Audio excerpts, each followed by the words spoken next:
ਜਾਂਦਾ ਹੁੰਦਾ ਵੀਰੇ, ਉਹ ਬੰਦਾ ਪਰ ਇਹ Free Fire India?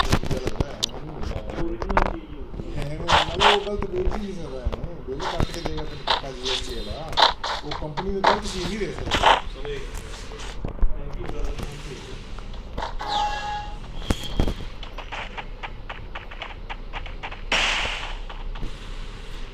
क्या वोट फूलों की माला पहन के कौमुल्य की माला पहने वो धतूरे का फल चढ़ा, एक धतूरे के फल मर जाएंगे। आपके कहने से रुपए खरीदता ले तो लो, और उससे क्या कर सकते हो, पूछो क्या। महादेव जी के धतूरों का फल मतलब वो अद्भुत देवता है, उनकी प्रसादी की बहुत होश है। मतलब सेव भी चलता है तो सेव ले लो, अभी तो समय प्रसाद प्रिय धतूर का फल है, खा लोगे तो हजम करने की सामर्थ्य पूरी हो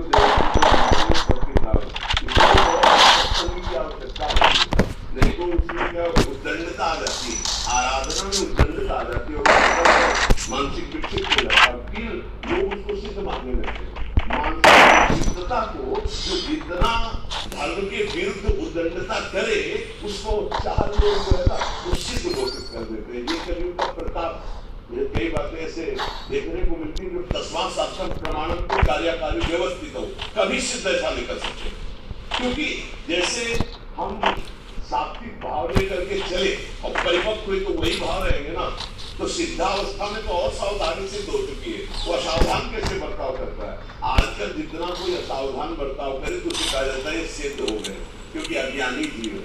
सिद्धावस्था की स्थिति हमारे शास्त्र में लिखी है, सिद्धावस्था का सीधा हो है, जिसकी कोई चाह नहीं रह गई है, जिसको अपमान दुख नहीं दे सकता, सम्मान सुख नहीं दे सकता, जिसको मृत्यु से भय नहीं लगता, जो सच्चिदानंद हर समय रहता है, वो परिपक्व होना रहता है। अब ऐसा नहीं क्या भक्ष का कोई विधान हमारे मन वाली आचरण कर बोले, क्यों बोले सिद्ध हो गए या जीत हो गए, ऐसा हमें शास्त्रों में नहीं पसंद की गंगा बड़ी मर्यादा से, बड़ी शास्त्र पद्धति से रहने वाले, तो इसलिए सावधान होकर चला जाए, कहीं त्रुटि हो जाएगी, बुद्धि भ्रष्ट हो जाएगी, डिप्रेशन में पहुंच जाएगा, पागल हो जाएगा, और उसे लोग सिद्ध मानेंगे। चमत्कार ये होता है कि उसी को सिद्ध वाले ऊट पटांग बोले सिद्ध तुम सौदूत है इनकी, नहीं उसको दवा की जरूरत है, वो तो दवा ले शांति से शास्त्र मर्यादा से चले, ऐसा है।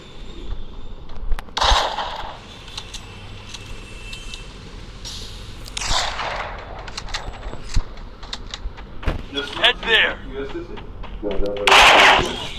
कान्हा वल्लभ श्री हरिवंश महाराज जी, मेरे गुरु नानक स्वरूप कृपा निधान सतगुरुदेव आपके चरणों में बारंबार दंडवत प्रणाम।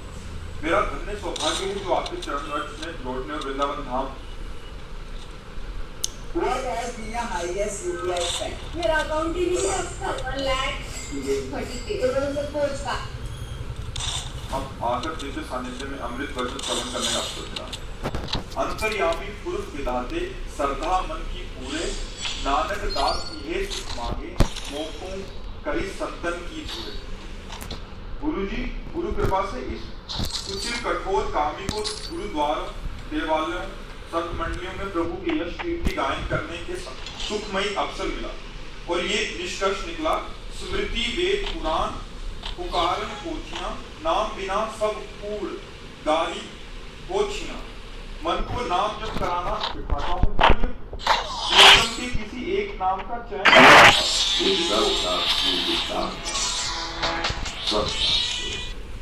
सब साधन करने के पश्चात तीसरे वाले बैच में एक विद्वजनों को नहीं बताया कि हम केवल प्रवचन नहीं कर रहे, ये हमारा जीवन बोलते हैं, हमारा जीवन, और हमारा जीवन नहीं, हमारे गुरुजनों का जीवन, हमारे गुरुजनों का नहीं, हमारे सब महाजनों का जीवन।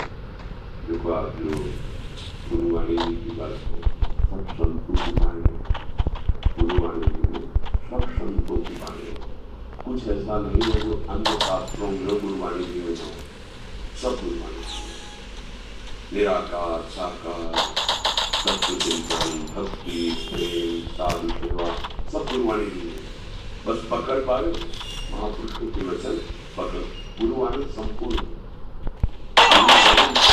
गुरु विराजमान। डॉक्टर गुरु साहब भी विराजमान है और पूरी गुरुवाणी में 4 बातों पर अगर हम ध्यान दें, 2 बातों पे ज्यादा जोर दिया है। एक नाम में और दूसरा नाम व्यापक संतों की सेवा, सब समाज की सेवा। जो समाज है वो नाम व्यापक को जीवन करने वाले इसकी सेवा हमारे अंदर पूर्ण पुरुष को प्राप्त करने की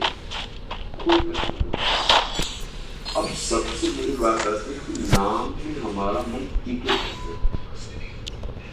तो हमारा मन मलिन है। मलिन मन की पहचान 5 ज्ञानेंद्रियों के द्वारा जो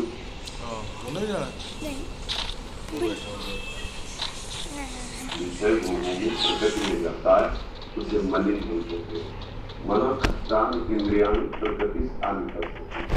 जो इंद्रियां अपने सुखी होना चाहती हैं और मन उसका संकल्प करता है और बुद्धि आदेश कर देती है, ये पूरा डिपार्टमेंट मलिन डिपार्टमेंट था। अंतःकरण स्थूल शरीर इंद्रियां मलिन। अब उसकी निर्मल करने का सबसे श्रेष्ठ उपाय संत समागम। मृतान यदि सन्नाम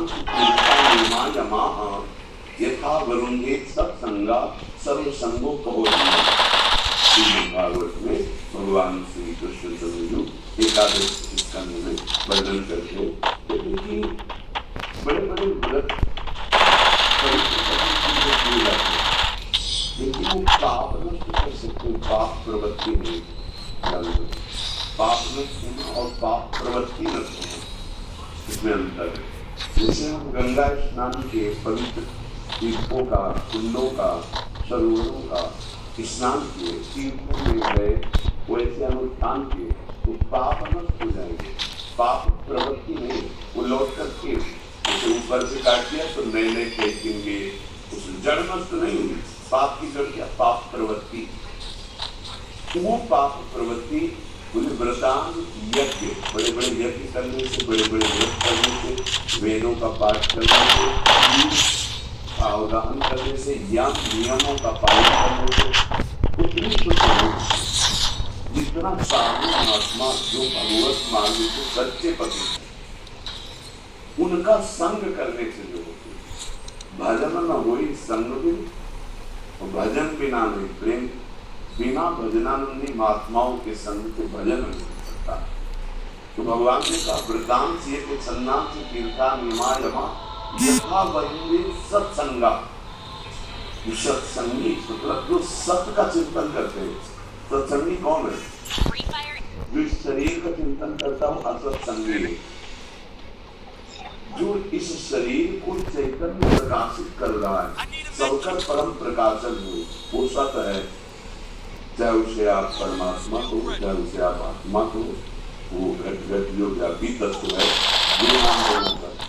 उसका जो चिंतन कर रहा है, जितने सेकेंड उतने सेकेंड सत्संग हो रहा है। इसके अलावा सब असत्संग है।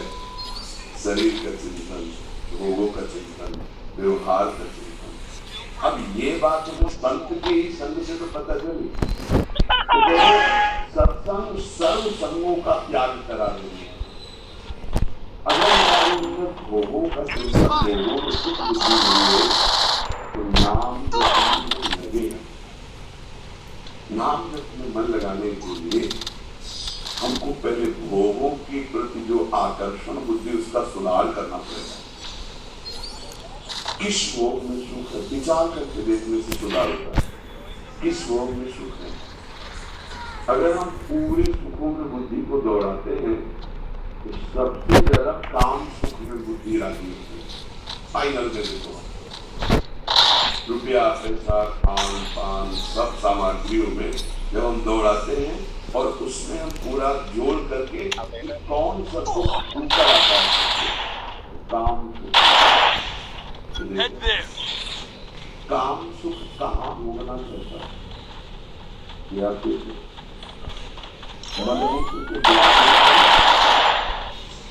जिनके वो द्वार है वो कहीं और भोगना चाहता है। वो कहीं और भोगना चाहता है, वो है कहां सुख? अगर होता तो जिसको हम भोगना चाहते हैं उसको कोई भोग रहा है और वो औरों को भोगना चाहता है, वहां उसको नहीं मिल रहा है। इसका मतलब मुझे हमने बताया जा रहा है। आप देखो ना, आप सब गृहस्थ हैं, कोई सुख ऐसे नहीं बताया जो ना भोगो, लेकिन क्या ऐसा लगा कि जो मैं चाह रहा था वो मिल गया? आप देखिए कि यार जो मैं चाहा वो मिल गया, अब तृप्त हो गया, ऐसा लगा। खूब प्रयास करते लोगों में सुख पाने की लालसा से, पर पूरा जीवन चला जाता है और सुख नहीं मिलता। इसे सीमा में बांध दो और फिर राग पूर्वक वैराग पूर्वक ये सीमा में बांध दिया गया। भगवान ने पत्नी दे दी, भगवान ने पति दे दिया। अब एक सीमा में आ जाओ, दूसरे की तरफ आंख उठाना बंद करो, दूसरे की तरफ दृष्टि ले जाना बंद करो। अगर आपको कुछ ही समय में अंदर से ग्रहण ना हो जाए तो मैं बताना बहुत हो गया, कुछ नहीं मिल रहा, तभी सीमा में बांधा गया। क्योंकि सीमा में न बंधने पर मन हमको भ्रमित करता रहता है कि इसमें तो नहीं है जो हमारे पास है, उसमें सुख है। इस अवस्था वाले शरीर में नहीं, इस अवस्था वाले और वास्तविकार वो ऐसे पास करा देता है कि अगर ना प्रकाशित पूरा पोषण नहीं हुआ तो उसका मन उसको डिप्रेशन में डालेगा, उसका मन उसको कष्ट देगा, उसका मन उसको दंड देगा। मन दंड देगा ना, जब अपने को नष्ट कर लोगे, ये है मन का दंड। कोई भी कर्म बख्शता नहीं है। अगर हम इस मन को रोकते नहीं है, सीमा में नहीं लाते तो हमको बहुत नष्ट कर देगा, नष्ट कर देगा। और उसको एक सीमा में ले आओ, सीमा में भी सीमित विचार से, विचार पूर्वक नहीं, धर्म पूर्वक। क्योंकि दूसरे की वस्तु तो है नहीं ना, अपने घर की वस्तु है। भगवान का स्मरण करके और सावधानी पूर्वक, हे प्रभु, इस धर्म का, गृहस्थ धर्म का पालन करने के लिए अब आप देख लो कब हमको इससे निवृत्त करते हो। आपका राग नष्ट होने लगेगा, आपका भजन बनने लगेगा। सबसे ज्यादा ये भोग बुद्धि हमारे को बातें चारित्र बनावे, समाज में एक अलग से रास्ता और एकांत में एक अलग से रास्ता, जिसका समान और एकांत का एक चेहरा होता है उसे महात्मा कहते हैं। चाहे वो पैंट शर्ट में, चाहे वो तो जिसका कैमरे के सामने और कुछ चेहरा रहता है और एकांत में कुछ और प्राय